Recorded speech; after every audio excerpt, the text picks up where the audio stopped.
Je vais continuer en français. D'abord, pour te remercier, Rokhaya, d'avoir bien voulu accepter de contribuer à notre journée, et aussi remercier toutes celles et tous ceux qui ont pris la parole avant moi.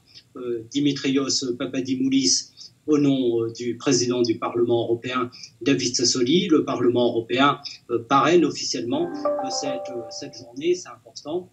Bien sûr, je veux saluer Madame Dalli, commissaire européenne.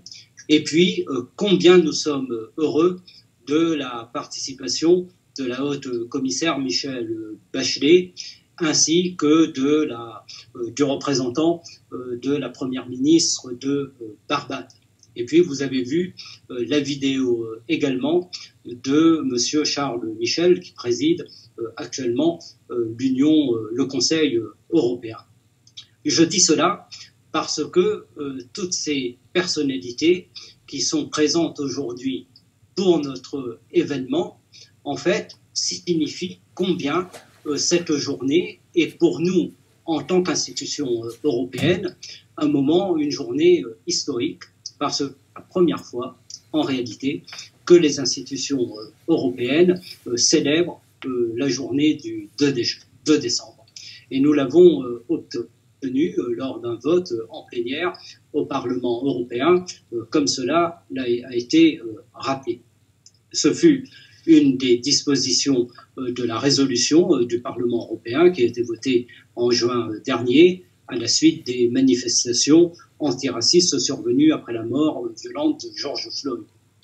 Pour nous, évidemment, la lutte pour la reconnaissance des injustices passées de la colonisation et de l'esclavage n'est pas une lutte récente. Vous savez que je viens de l'île de la Réunion, qui est une île de l'outre-mer français, qui a connu un long passé esclavagiste. Et comme disait quelqu'un qui m'est très cher, Paul Vergès, nous sommes un peuple qui est né d'un crime contre l'humanité. Et c'est pourquoi nous avons toujours, dans ce Parlement européen, auprès des institutions européennes, milité pour que cela soit reconnu, pour que l'esclavage soit reconnu par les institutions européennes comme un crime contre l'humanité. Et nous nous étions mobilisés il y a de très nombreuses années et nous nous étions fracassés sur un refus, sur une opposition, sur, en réalité, beaucoup de parlementaires et d'États qui ne comprenaient pas que cette histoire est une histoire européenne.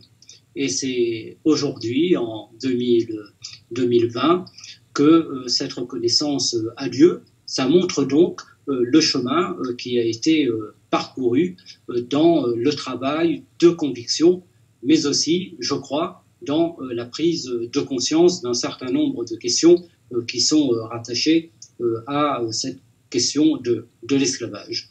Et sans doute que le contexte très particulier de l'aggravation des violences policières aux USA, le crime raciste de George Floyd, a aussi contribué à l'ouverture d'un certain nombre d'esprits ici en Europe. Il y a eu un contexte d'actualité qui a favorisé cela. Mais nous ne devons pas nous faire trop d'illusions.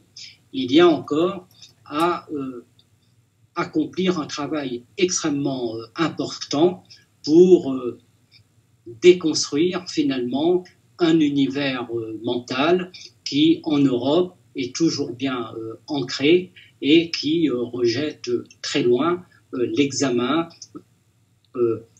attentif, exhaustif, rationnel de cette histoire européenne qui est celle de l'histoire de l'esclavage. En tout cas, je suis très heureux que les institutions européennes aujourd'hui souhaitent accompagner ces évolutions sociales et le Parlement européen salue la reconnaissance par la Commission européenne de beaucoup de questions qui étaient dans notre résolution et qui figurent aujourd'hui dans le plan d'action de lutte contre le racisme qui a été récemment publié par la Commission. C'est un pas qui va dans la bonne direction. Un des problèmes qui sous-tendent la flambée des actes racistes en Europe, actuellement, et on en a eu malheureusement encore une triste démonstration en France il y a quelques jours, avec l'attaque contre Michel, une violence policière. C'est sans doute la méconnaissance de l'histoire du continent et une narration officielle faussée par des siècles de récits nationaux qui cachent sur le dos de qui s'est construit la prospérité des puissances européennes du passé. Et cette histoire de l'esclavage, en réalité, continue à la fois de marquer les esprits, mais de marquer les sociétés européennes, comme de tracer des lignes de fracture à l'échelle mondiale. Et c'est de tout cela dont il faut discuter, c'est sur tout cela qu'il faut aller plus loin dans les travaux de recherche. Et si nous souhaitons réparer les divisions sociales et les représentations erronées, notre tâche est de promouvoir finalement l'éducation, la recherche, la culture, sur toute cette partie de l'histoire qui a été volontairement occultée.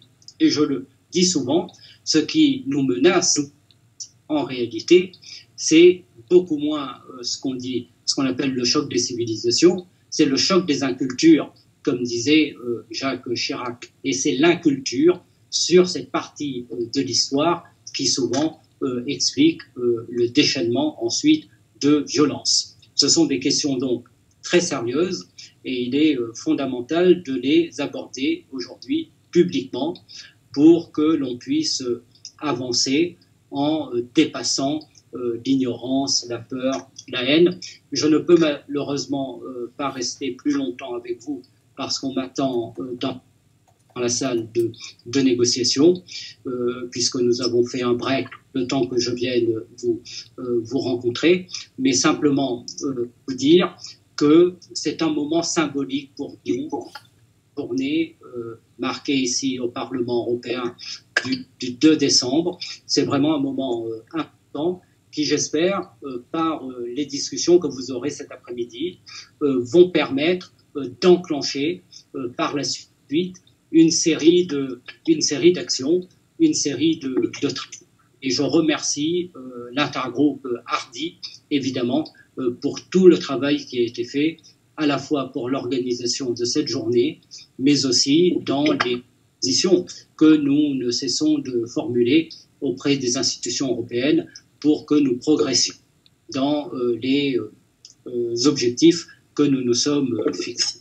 Voilà, je suis désolé de devoir dire, mais il m'est impossible de faire autrement et je vous remercie et à toutes. Merci beaucoup Younous Omarjee d'avoir à la fois organisé cette journée, merci d'avoir rappelé l'importance des contributions des uns et des autres, des unes et des autres. Merci d'avoir fait ce crochet pour venir nous parler malgré les missions importantes qui vous attendent.